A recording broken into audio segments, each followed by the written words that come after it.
le matau pule ta o le nganga Eseese. Ia po o le atonu se whasidonga a le tusi pa ia. E tusa i fo i ma le matau. A ko ngana ese o skeme ka ngana a pita o fa Britania o si kemi same Greek word a fa palangi mai o le language po le tang o lesi fa fita o le nga le ko po i o le tau tala i le nganga Eseese. O le whaidonga lea ua iai lea ngang pa ia. Ilanka le. Ia pe whaunga le whaidonga whelo o iloa. O oi o le kinisia. This me ya manko. Gifts are given. Fruits are born. You bear fruits. Gifts, you receive gifts. So, because you're not God. Wala kaya ke student. Le ke le kaya wapi si kami ka kuvinga pi ka una ka Eseese ma se basta sini. Fa fiki ke.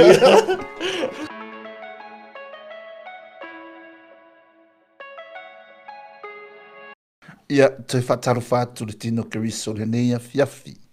Ma lo lava le soifo manuia. Ma lo fo i le langi ma.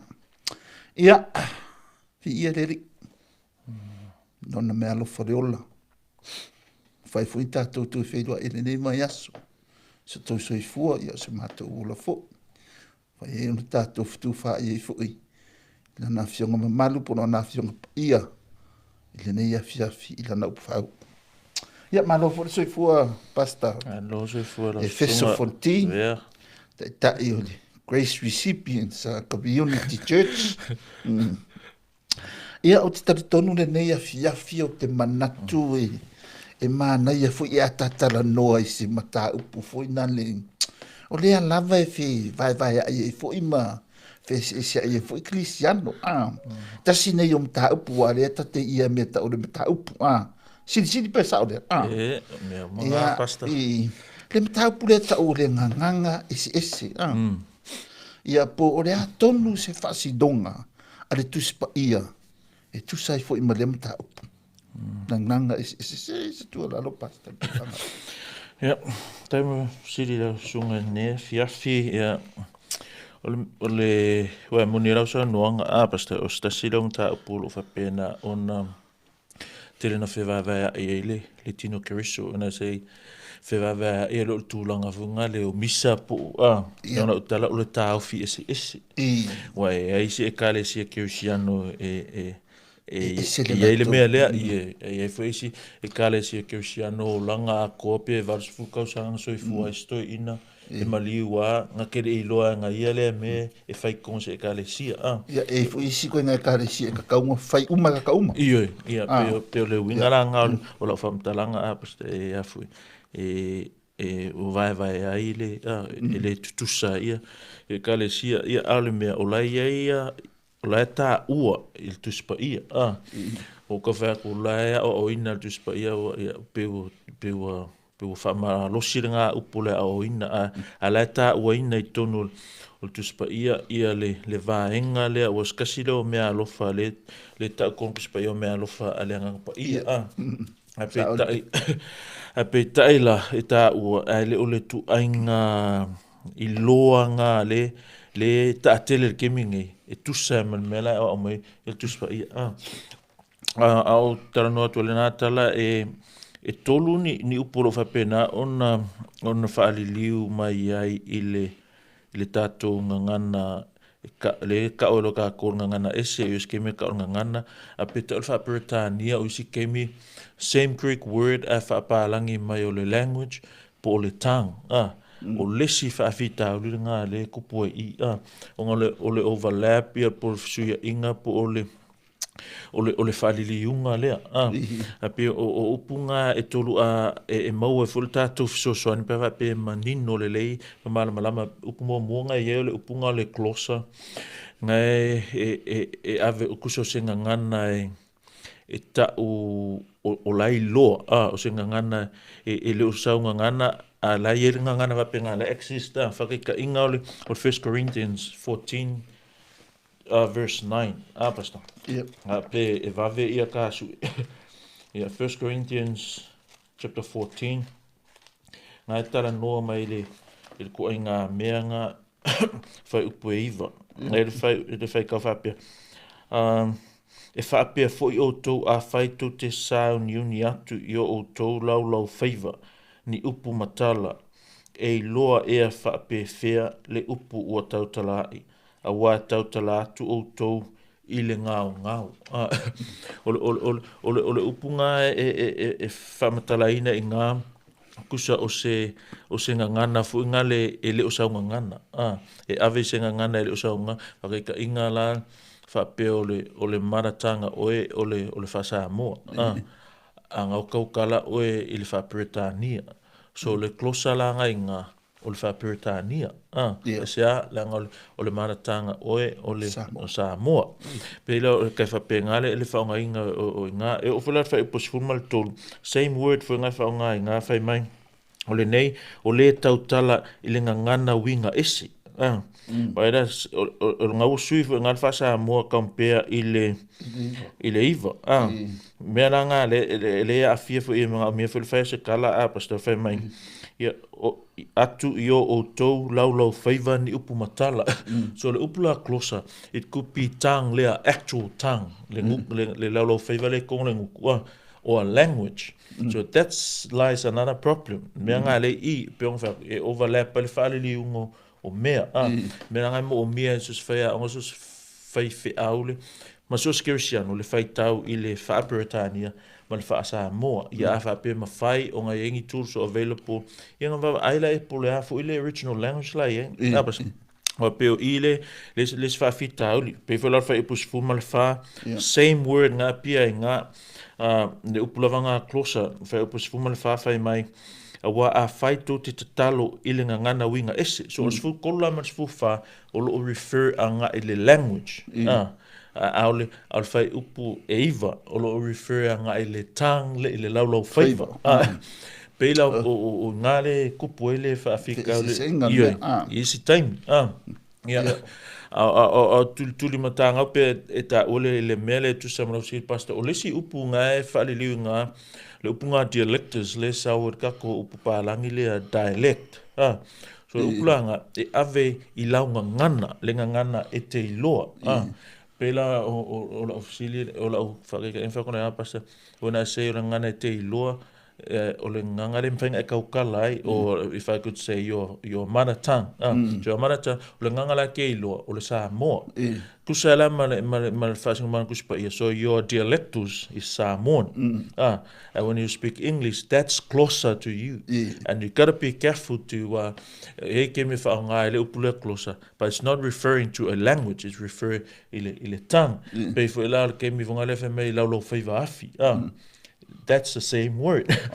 So peila o ngā lesi mele sosoangi I le whaalawelawe inga o le mele whakaika inga lao dialecto sa pasta o le ngā luenga ngā na whai lesi mea ngā ngā luenga e lua I lona whai upu ono ngā komua saua le matua I ngā luenga e lua whai upu ongu ngā e le mea whai mai pasta mai ua langona fo I le nei ta alili o na whaapotopoto mai lea o le moto tangata u wheme mea ai ina ua ta itasi ma whaalongo atu ia te ila atou ua tautala mai I lana lavanga ngana.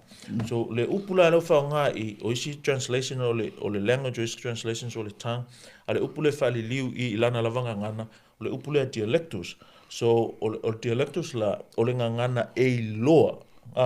Pela lau whaalongo ua sanga I kaukala whapaalangi mai o le kei loa let's say so la nganga whaperetania so lau e kaukala whapaalangi mai o la lau kei loa langa o la nganga ngā so that's dialectus to me and it's closer to you foreign ya oi but it's native ya kusa la kaulo la dialectus so speaking of language o word kaka e malama I tangata o ka mo mai pasa mo wa de se singo me mo fo ngada fa pe ko I Samoa a o parang o ka mo fa palangi ngana aveda so o le English la ya it's closer but it's dialectus pe o context nga ma fa nga le ia le upule ia ai au feng fa ke ka fa ka kuspa ia wai ai fo le si o la fo fa liu fo language Peila le upunga. O le la ka ke I mea ia pasta. O le ka wanga ia ka kala I kongu nganga Eseese a. O le ringa kau whai de mea a. O ngai ke iu wha perisi le whanau mai o le porai mo kara ngoi mea e dua. A lungo le ka ke anga e koe nganga Eseese. I mea kukupu a. Pe o pe ia. Pe o take ngā le kamwhai o karila fusili le kakia ngai le lau tā ua. O le ase kala kuspa ia, I mea o ngana ese. Wa le se lau sau noanga. O stasini o vaenga o lo o Eseese a e maa. Ia au wau ngā la le mera wo o le tātala. E whaifus kala I kako wo ma uso kerisiana. E leo se mea fui e ke ai mai ia u e fia fusu ia pe ke e wa unga Eseese o le ignore por talame o le Talanoa le Uso. Ka ko karkalangoa. Faso mai foi lunga ke foki o mea na vai. Fai mai ia tu ia tua.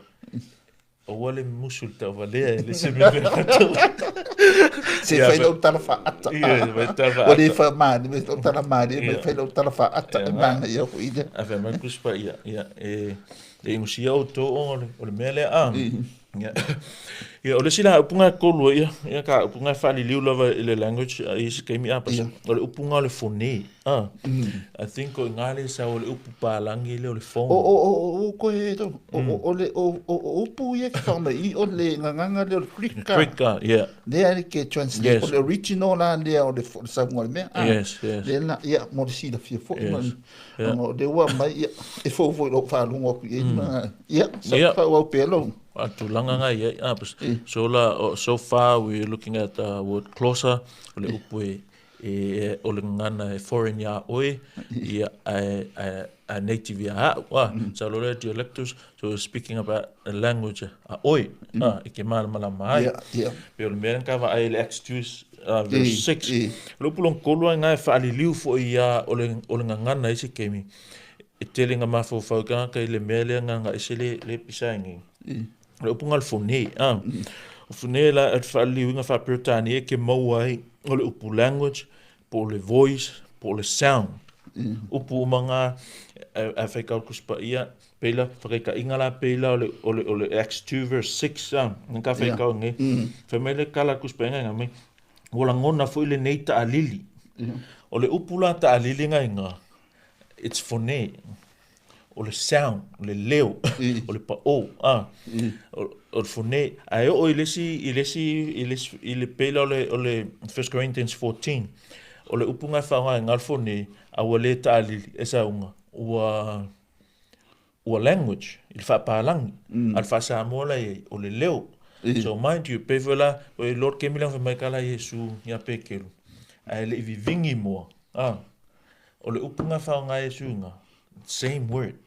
Phone, but it's in a verb lexical form.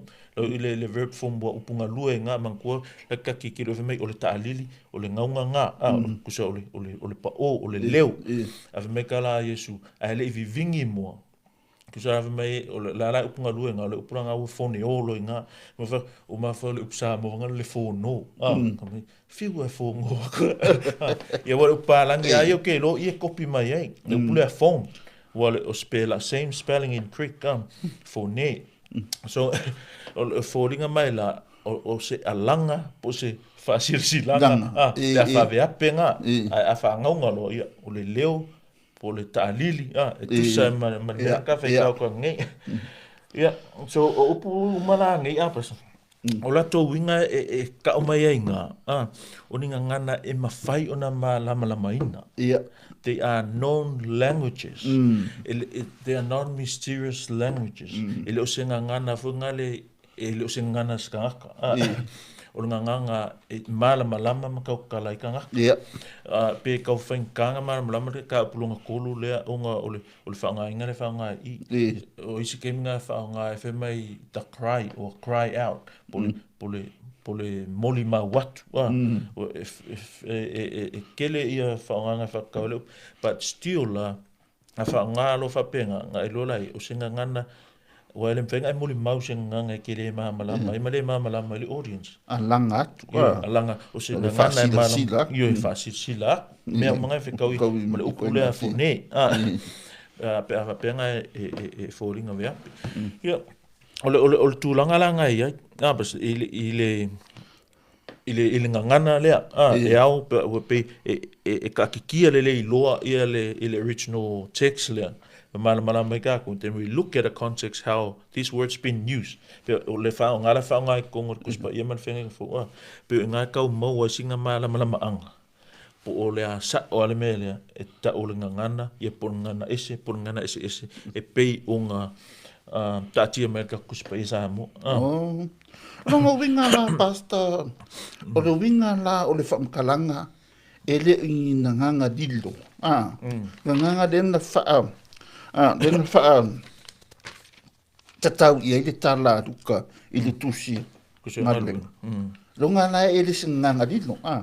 Ele se nganga poka le mamna mai si o ngana tangata o nganga ra ale pe fodinga me se nganga dilo le fa do ke ni fa me o nganga dilo le o nganga es a kava aila pe ala ngalwenga e lua ele kon fa nga kuspa ile il msingile fa ngo firma va mai mta po lu fa po va mai e fa pe fea foi ona tatou taitasi ma faalongo atu i lana lavanga ngana na tupu maia ole ngana la ngai nga keni keso le ole upunga dialectos ole ngana fa mai i lana lavanga ngana na tupu maia ava pe ole nganga kupu mai ma oi e kaunga e malama nganga e all life wai mara fa po iva o patia ma me tai sa wale lisinga pe sa ala fa kaule kasio o se fulu lima pe kusa mal se fulu lima nganga i o ma fa pos fuma kasi va mai o ke reta ma rapi o tato fa alongo atu ya te ila to o lo tau tala mai ia tato lavanga ngana i va venga ale tua so ila aposkolo la it's closer to them nganga is fuma lima 15 languages pe va pe e mai yo ma pa nganga o mengi nganga dilo nganga de ma no mai ai uma kanga ko yes wa la ofa ko es fulu lima o le lisinga lukare ma es fulu lima e la mela ka ma fulu lima pe va pe es fulu lima fo nganga o le case le karngo i o ngana o le event le o le so le pentecost le sawai de le sawai de me le ka kire me le wa pe o le menga le kere Talanoa le tangata pe o folinga mai ka ulo tatou so pentecost kaunga kala nga ese ya la ver menga il fa solo ngol Talanoa nga le konfe kale kula pe la of silile so o melanga e lua upunga e lua le faunga i salfa upu e valu le upunga faunga mai o faalongo atu mai tasima faalongo atu ilana lavanga ngana that's dialectos ai o mai fa upu sfuma kasi uma lo lisi o nganga sfulu lima saulo ifa mai o lo tautala mai ia tatou lava ngana i va venga o le tua so now take o la fa kula ulia na kaukala mai i ka nganga so i la o skolo la kaukala mai i le closer to them ala vaenga ia le faalongo aku i le dialectos ia la ko dialectos ia la ko dialectos la man closer nganga e loa they are known languages e ui lava o le manga man va venga le tua le ngama ma fai ai i aposkolo e la unga mai ai na ka nga va pe o komalanga i o fa ngo ile wala pi ile fa pa ala pi mai ia koma ala menga fe meram kan ile ola uli ia yo kala ia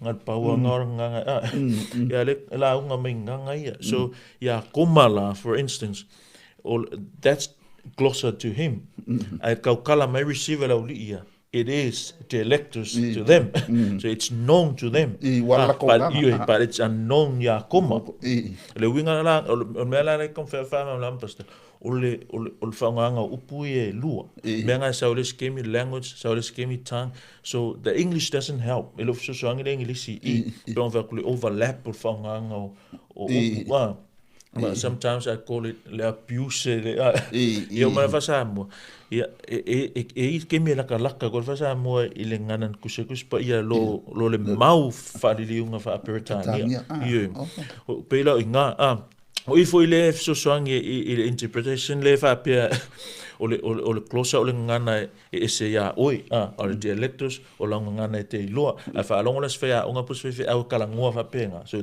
o le winga nga kala this is another passage lango le theology nga ia pole manatu na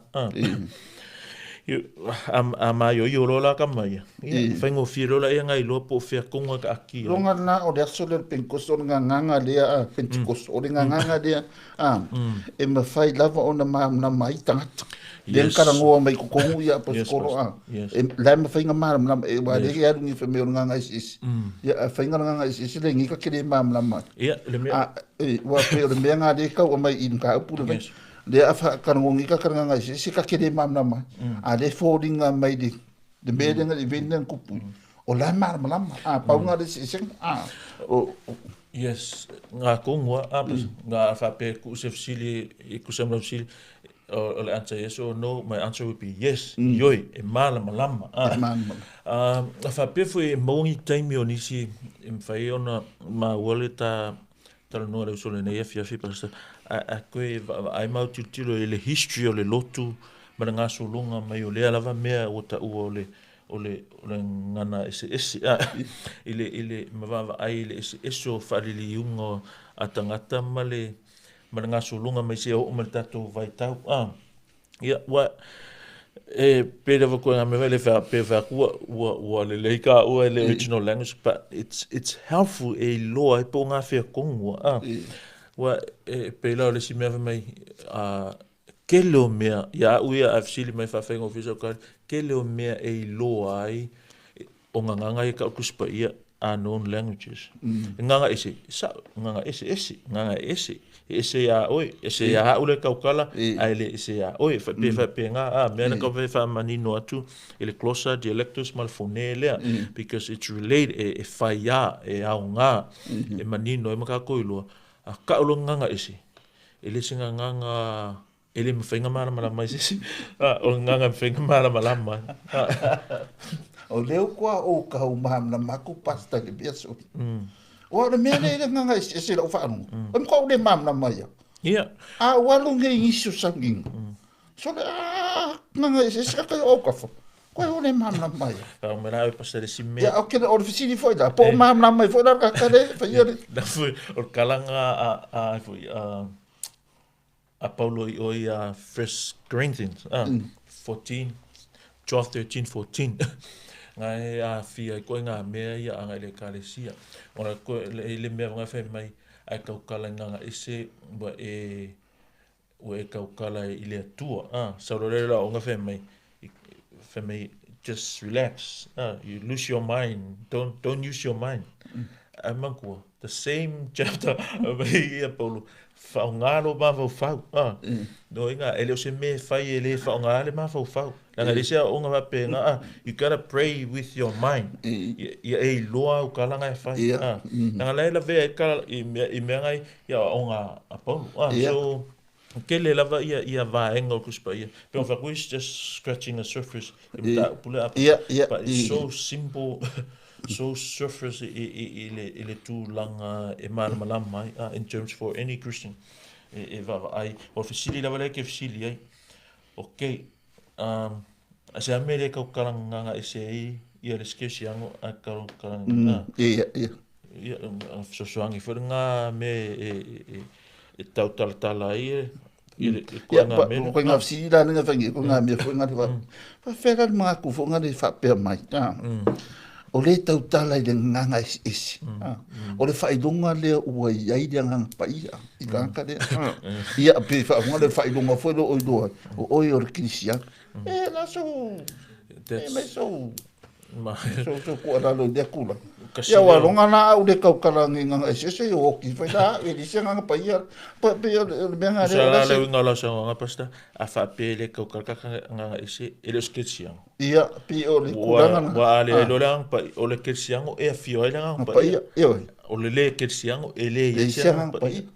so simply falling mai la wa ole nga solunga nga falling mai nga mele tatu te wa ele o nga fa penga o ka ape fu ole fai longa I loa ke siano kau karanga nga ese kau karanga nga ese mai loa ai o ke siango pe la ya nga fu o malo fina ngalo ile tap sisi ka ko fatau le papkisonga le ngang pa something se me happens once and for all ele me fainga ko ele piki so kusala misi lo fu ka nga yo ki fu la ele mai pe la alo ingara fu ringa me ka karanga nga ese ya sa uma papkisonga venga le ngang pa but in the context ka nga mamla ka le aso pentecoso it's a one-off event. Pe o mere fango ngoi pe a whaarong so ka mai pe sema sa whaarong ngoi mo mia si Pentecost fa penga. That will never happen. It's not biblical, it's not Christian. Le kakalos ke usiango mo si Pentecost. Vanga ngai la se loku man ke usiano ele on ke usiango. Ele ia fio le pa ele I faula inga. Kakalo la ia le mo se la ko Pentecost fa pikoa.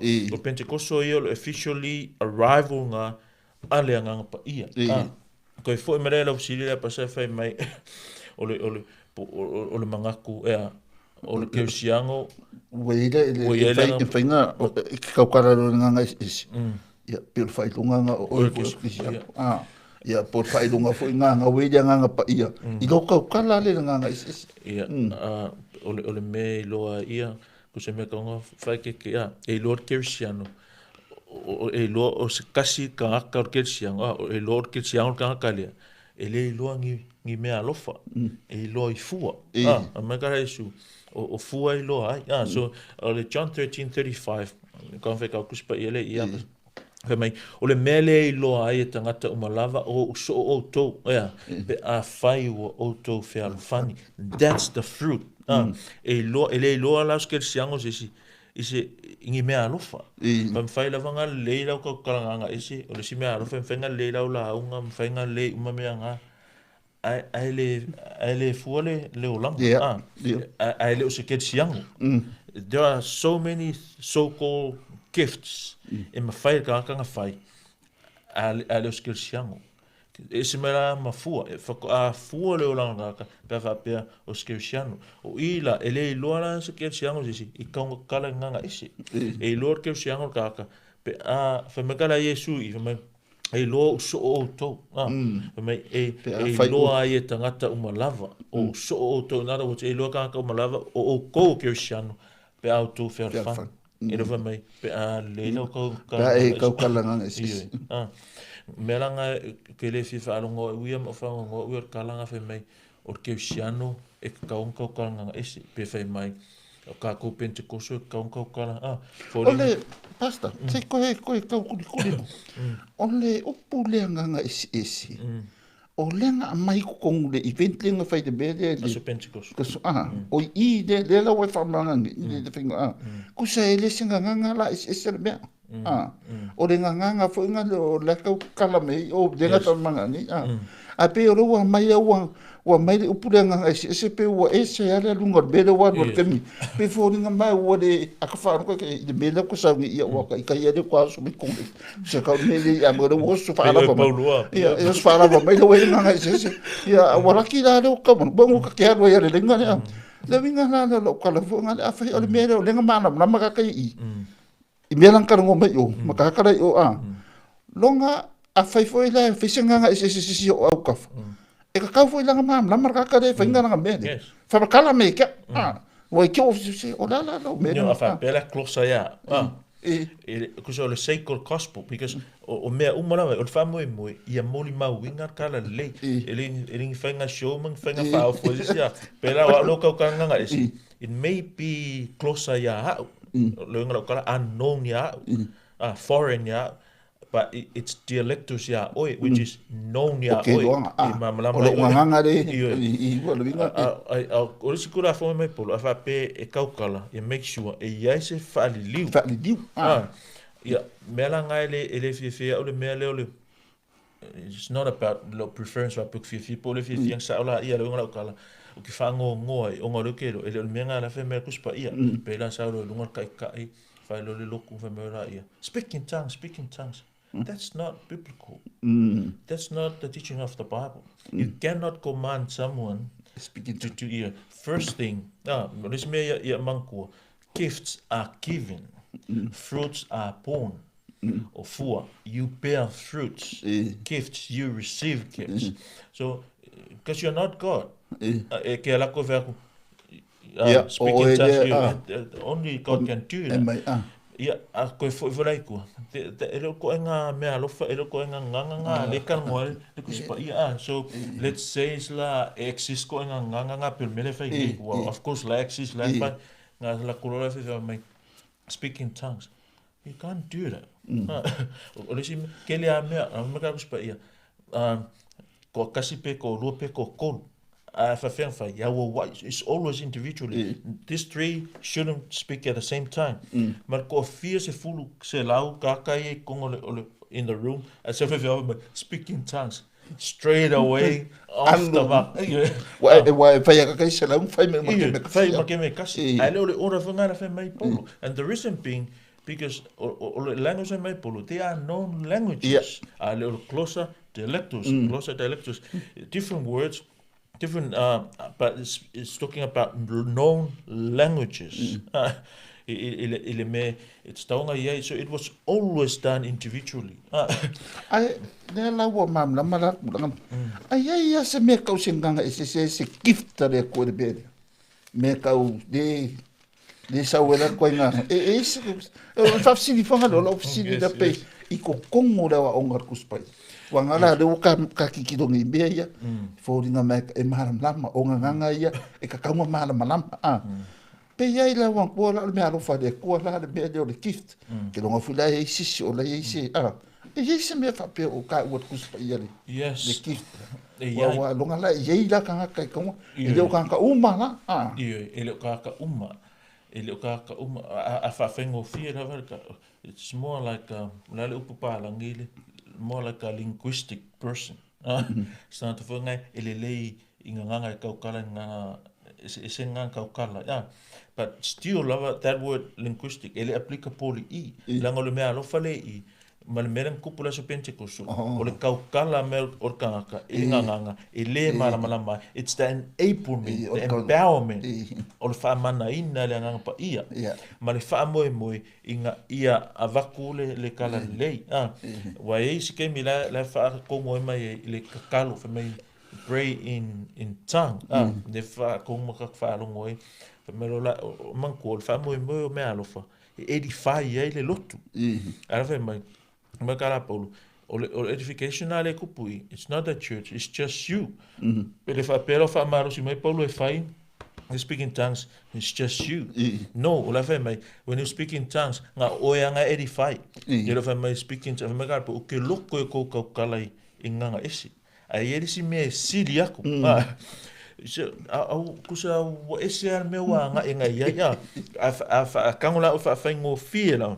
Well, or speaking tongues when you speak in tongues nga oyanga edify na longo inga anyone that speak in tongues in the collection in the assembly of people or ka kole tu I lo ma fo that's selfish fai mai se me edify el tino que isso é o que sai I fai me nga oyanga edify pe a kula vel fesa o kala la polo fai le me e fa marsi el tino que isso toda pa el tino que isso ko o me nga si e alfu nga oi fai le nga oi build up ai ia oi again the word la fa it's closer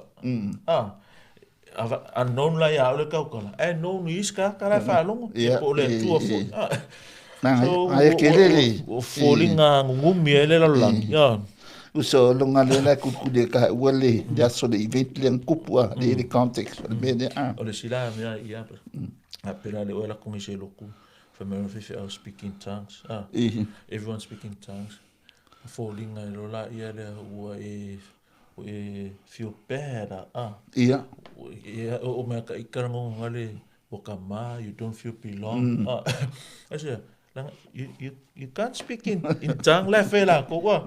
You only speak maybe closer and dialectus and phone, but not that language because phone, closer and dialectus ele refer ele a inga mele fa kemi e kaka le ka o speaking tongues po ka kalanga isi le masa inga talk about speaking tongues it kuspa ia opposite. It's always referred to a known language. I can't see anywhere in the Bible upu nganganga or language or tongue or these three Greek words or any other Greek word nganga inga malinganga isele fainge ka ya sungi. Honestly, fa ma singo mai o ma ilenga imi abasa. Ve mai ia kua awole fefe tau le ele milianga tau. But that's the thing. Honestly, ele fa po fa kusa kala we're trying to build a straw man here or something. From every ele fa maongi male makau male loa umanga kai. Ilo ka mai loa le ia. That's the honest opinion mai ha uia. I have friends e kaukaranga ese. If I had a not closer dialectus or phone, they have their opinion. These three words, it's referred e kakau ingangana e loa. Ka inga pe ka fa ko ia. Vanus fu kau sanga so I fu loka I kiles ko inga. Ola mai ai, ya o inga I fa ola inga ai. Hoki ai. Ofsili. O fera ya lu. Ava penga I loa malama fa kanga makalia maola. La have le lang. Ka karanga nga se le ai. Mela nga e fa ngo ia pe fa mesisi porque siango e kakau ka kalanga isi. Ia ava pe ongo ole concept nga la ia ka lo nga isi this mysterious gibberish language le fa pe fa so papara planta things like that but it's a no I don't know what's that called. The English word is gibberish but I upu ia fa liunge ka ko nga isi. It's nothing like that. They are existed languages. Commando or yeah, there's a word commando in English. So pero sago mo so se bufo nga so no pero menga tonga okay ka po pole mengi pe aro sa nga ne wa sa ngi pasta e wa mo wa ka ko nga le afianga lo ka ikale pe fa ye ko nga ka ka o le afianga yo ka fa nga ni pe fa pe e ka kire do de me arofa de o tau tala nga le afianga yo ka ikangi ko nga iso ko dalo pasta ko na ya wa dera o ka de do ngi la ya pe dalo sa nga dara isa ya ka ko lo ku ma ye de ka nga is nga diskisi ang ya ona so lo la ya ka ko ngol fie kali kolosi shortcut me mo play maso afia ai le ka nga ese you still Christian. Oh, you're not. You still Christian, but with these words, you think o country de mafoka ya ka ingala pero is making a fang how we kongole ole system le ole e fang au fa longo longa mamaro kinga na kaukala inganga ia ole flenga ia fakai ia au ngoa mase va ailele por aka kuspe of aka person e ke fiu fa ele mele still people kaukala la inganga ia but we feel obligated we feel responsible and accountable is a mea wa lo faile tua ya tatou ia so we can only share like this all fast Talanoa le Uso por kalambe ia ngang fa so ai e ko fa karior ka ia au fia ngai e fa de ngai tan ngai si ia ele se mea ka a pe ka o fa so ia kusai male vola ka por kalambe pe ko mai e kuspa ia ele pula Ko e mea ngai whai ke meo experience. Because everyone's experience is different. Ele pacinga ngi mea ngi experience. E mwhai anga, ese uma experience ka whakika inga la a pastel mele te Talanoa. 1 Corinthians 14:6 nga whai meka la Apolo whape. A ole nei le au soe. A whai o te alu atu ia te autou matau tala inga ngana Eseese. O le upunga whapalangi mai aile, le upunga ki opol tampo language la iai, al whasa mole ngana Eseese, le upunga whaaliu mai le original language. Again, o le glossa, mena kara pauru, a whapeo ke alaku makau kala ke au ko ngana Eseese, sea ea so ua ngā ia te autou. Meo la ia. Pe a whai o te le tau tala atu ia te autou i le whaalinga po le poto po le perfetane, po o lea o atu. Lo inga kara paulu. Nea lea o ngā, lo inga au kango koe paraphrase mea lea. Whai se mea o ngā. A whapeo kau kala nganga, kau kala se nganga e loa. O kau kala le nganga le, wai le upua wha ngai pulu ngā, glossa, foreign language. Ma kara paulu. A lea o ngā ia oku. That's a rhetorical question. The answer is no. Le se au ngā. Ele se au ngā. So, ele whai ala le loku ngi, e whau le loku ile a oina tonu o le upu a le atua. And sometimes you wonder, ele ke le o le derail le wa ele loku theologically. Ke le whape wa sound, and ma iai ile accuracy o ka theology ma le Grace Recipient Community Church. That's not what I'm saying. Le ngora o kala, e ki kilo, look around churches. Ne kau ke loa. Makua i, kusipa ia ne ai oso ai. Kami foi o. E se rola ia le whamafa. Ia, ongo o tūlanga whapenga. Longo inga, e kusai mea ke pole. Ile koe ngā mele wha mei polo i. Nā sau fua i koe ngā mele, funga le whapea tūla ia.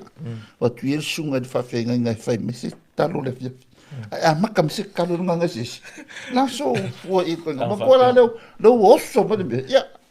E kakera mamna mana porane. Ia, whai mei o sunga whawhenga. Ngā whakua kanu. Au mea se ang whapeo wa. Ala whai mai... Ala fai o se okari, pero o okari fifi au kua runga fuera spa. Wa o pifoni nga makarape, o fai se me mamna mai. Ana ngai nga kakala wenga, e kapunga ngō wako nepu. A se ngora kakala maka nga nga Eseese. O whape, ora e ngai bewa ama. Let's say, e se me wape nga. That's selfish, me ang whako e selfish, nga me polo. A kau kala nga nga Eseese, pe a kalo o nga Eseese. Nga oia ngai le mamlama nga oia ngai no ele mamlama la ngai oia ngai la ngai kalanga ele mamlama pa wa kaka ngai fa morsi nga ol speaker nga kala me va ko it's selfish fa ya ku mola kele asa fa me mo oi le me na fa me kala a o walu wa a kala ku le closer le se asa nga ya au ko lo wingala if I paraphrase fai se mea o ngā, kau kala me se mea o ngā, au kau kala me lea o ngā, pule ala oi po fe fai e lau speak in tongues, do it at home, or do it somewhere, pe a wha pe, iai se mea wha pe ngā, because au kau kinga, ele se mea wha pe ngā, o ki kia koe kusipa ia, but when the church assemble, ki ara koe mna kai kakakalo wa peo, me le lango le mamna, mana au speak in tongues, ka wha maongi koe am kai kai. Ia wa ngā wotwot kala me. A koe kupu ngak se maria lau loko e pēka karu sa Amerika kua nganga sa amoa. Ka whiwha anō ki. E wa mere ke pore poangi a fianga. E le se a fianga lo so i fua pas. A whapeo ke fisia koe a oi. O a mai lo so i fua ngā lue le li. Ok. Ke ia mea. Longo i. Ngai ok ia la. Ele wapea le speaking tongues. E luanga i ele nganga pa ia kaka. I fua le i kara isu e ke i loa le lau li ngai i fua whianga i le verse ngā pasokana mai I think Matthew 7:15 watch out for false prophets, they come to you in sheep's clothing but inwardly they are ferocious wolves. By their fruit not by their gift by their fruit you will recognize them. Do people pick grapes from thorn fruits or figs from thistles? The answer is no. Piki maale crepe, ele crepe. piki mai le fua le i le la au le so o lo watunga lunga langa i pe o la songa afianga i lo se le ima se afianga pe ngo fa ko fa ka inga le ko inga le nga o life ka iki o langa a ko ai le ka kala inga ese pe nga o inga fo e fe au i mai ma luanga inga ese pe le but still Christian okay alu fa ka simalonga ali ai le ka kala inga ese mela nga fa ngo le kala le mai o keusiano ka kala nga ese e iske mo le fa ngare o keusiano fa ngare pe mai tatou pentekoso ka kala nga ese se keusiano ya nga se pentekoso ya ale mea pe on va ile ko ese kusala elise nganga ele mamla mai si ka nga mamla ma nganga no ele nganga le mea no Pela o kurang karusia o ni ko sa e wango fa si singi bia so e Paul mea bas e ka malie e malie fo ele super o que le fa pe so fa fa ma le uso que fio ma le uso si ka uma me polar cambia nga e o banco to ya fa fe kai de o mala malama ni fa fi ko sa kurang o la semana tu le Talanoa le Uso e fata tau lai ni mata o pule o tau o nga Eseese dan la so ma la kele foi ngani o ele ni fi le Talanoa le Uso e fa ka lai di ka pule o le tau tala nga Eseese basta fa mo if I'm allowed to repeat myself, I will say the same thing. I can't see anything like that unknown, mysterious language. Three words so far cover IA, closer, dialectus, phone, it refer umalava I ngangana e loa. Pangale upunga phone sometimes it refer ile sound per ka lili e o lava le vingi le mo mai o vingi mai mo that's phone por me ngala le vala au that's phone so that's phone e valongo e man kwa i malava le sa mo ya sola ki valongo le me ting ting mo maranga uma so o ting ting lang that's phone it's like a sign o se sound e ka o me me la so sometimes it can be a known language or a sign, a sound. O le leo per fasa mo ko example fasa. So ya ula speak of tongue. O le leo ele se nganga. Ai ke me fasa mo ai o le nganga. Fa palangi o le language. So they are known languages. Ya o le mela pe on FCL ya pas. O fa o tanga ya. Or speaking tongues is not a sign of salvation. It is necessary for salvation, neither a condition nor a result of salvation. It has nothing to do with salvation. Or for kanga ia, ele romanga es fuluiva mai a fait stautino lo mutu ile li o Yesu matal tonu lo loto o fa tu wina mai o ia mai nei o fa ola inga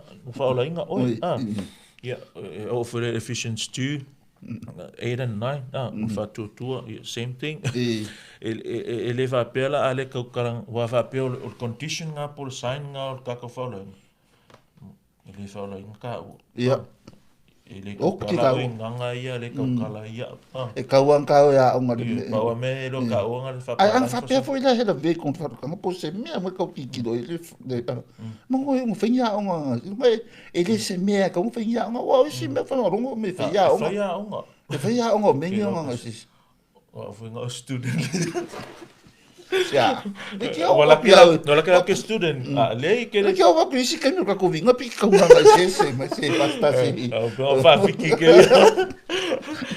Pemera ke ngangwa, pe ngangio loa wa. Mera ngai mo ko ngangu nga ka i pe nga. Va pe o nganga le. Ale ya.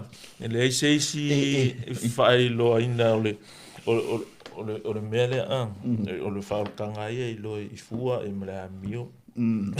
Ale o ka umala Fenga nga kupuele le mele so se me alo fa mai onisi so it's not talking about everyone pe on fa pe voilà well, let's say pe on fa ku e ka la kala ka ilo uma fa fa le upule linguistic but not everyone can be linguistic. Not everyone can offer kuspa ia de lo ka uma le in Greek and Hebrew original language me nga. O le gift. Yeah, it's a gift. Me alofa. Me alofa. Avi wai e musu fo i le ko ave umangi me alofa se ke se ke fo mimi kai. Ai be kufa de no. Ka jo an ko ngai sa mo ya sola. Ka loko inga me e fa manuia mai mato. Au foi nei tele nei mita stas. Au foi nei la titi nei o mato mui. So going on me la. It's good to know. Me ngai mo mia ile o ino tato. Fa pe vo ese kemi e fa fonga ingi so ka ko so o practicing ale it's not about exposing who's right, but our target e peronga sa no la matanga fa moi la volta no le so ko mai ole o kuspa ia ile pule la teach the Bible onge if faia mea vunga o meu masani ai le pe o meu we still value le asa meu tato tua ile ka mo faia le la o mea tato nge vai kim ka ko va ai le pola ka kuspa ia fai la ke le fungi mea ka fai ka ia o sa ili atu ma la o ngam fa manu me le atu ia ko ulu ma li e se inga ia ka akia mai lava le Cristiano la manga o ile tu kas ole nganga ka kuspa ia so tato tau fai sa ile ma talo fu it's pe kala asko inga kupua o fai manga ele se meleanga tau valea ele se meleanga le se ko fa sa ele se meleanga ia pe voleanga se ko fa sa ele se meleanga wanka ko fefe azola kar me kupu ele se meleanga o fefe tau valea si mea tala tu ina ia e la si mea la sunga ne pas pangal meleanga fa tai falau tele fo ile mata pule ne afia tu Simon tanga isi se fa kai o ka no re ben o le kasinge o maka upu pasta sa o ke le fisilia kwa ka karango friski ya le o ma malama ni afia filia kula ngode pe on faire we just scratching the surface ile mata ile ya le ko ne ile ya pe la si ai pasta ai se me or fa kai ko sunga tu sa male ta matango fie langa e foi ia maluta wina e Cristiano e fa ala talata tili tu spa ia matalo ia kung fa ngale me tu e kauku ese kako ma fa mata ma fa manisio mai ilea au pong sa ka fa em ka ko tato tu sa mo